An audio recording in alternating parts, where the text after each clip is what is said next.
আরও একটি ভিডিও দেখার আমন্ত্রণ সবাইকে। আজকের ভিডিওতে আমরা জানব গর্ভ অবস্থায় এমিউনিটিক ফ্লুইড কমে গেলে করণীয় কী, বলছেন ডক্টর জয়শ্রী সাহা ম্যাম। মূল ভিডিওতে যাওয়ার আগে গুরুত্বপূর্ণ স্টেম সেল ব্যাংকিংয়ের গুরুত্ব সম্পর্কে কিছু তথ্য দিতে চাই।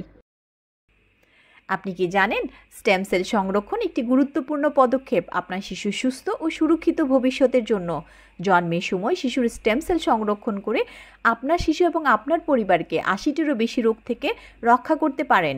কর্ড ব্লাড ব্যাংকিংয়ের জীবন রক্ষাকারী সুবিধা সম্পর্কে আরও জানতে 01312178910 এই নাম্বারে কল করুন। আমার 34 উইক অ্যামনিওটিক ফ্লুইড 7.6 ছিল, 10টা স্যালাইন এবং অবজারভেশনে থাকার পর যখন আলট্রা করেছি তখন ফ্লুইড 7.1 এ চলে যায়।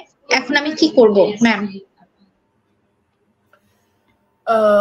সাদিয়ার অ্যামনিওটিক ফ্লুইড 34 সপ্তাহে 7.6, এটা কিন্তু খারাপ না। এটা খারাপ না। আর হচ্ছে যে এখন যেটা করতে হবে, ওকে হলো একটু রেস্ট করতে হবে। দুপুরবেলা 2 ঘন্টা এবং রাতে অন্তত 7-8 ঘন্টা তাকে শুয়ে থাকতে হবে।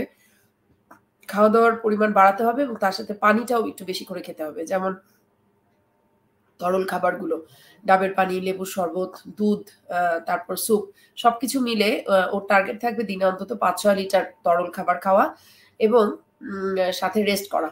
আর একটু ব্লাড প্রেশারটা চেক করে নিতে হবে, যে ব্লাড প্রেশার যদি নর্মাল থাকে, বাচ্চার মুভমেন্ট যদি ভালো থাকে, তাহলে আমরা বলবো যে অপেক্ষা করতে হবে এবং 2 সপ্তাহ পরে আবার আলট্রা করে চেক করতে হবে যে পানির পরিমাণটা কেমন আছে।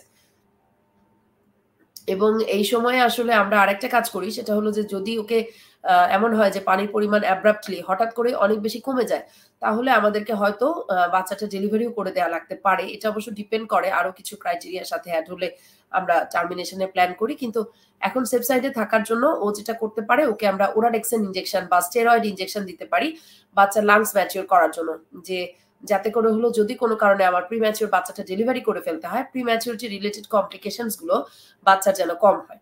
এটা হলো উদ্দেশ্য।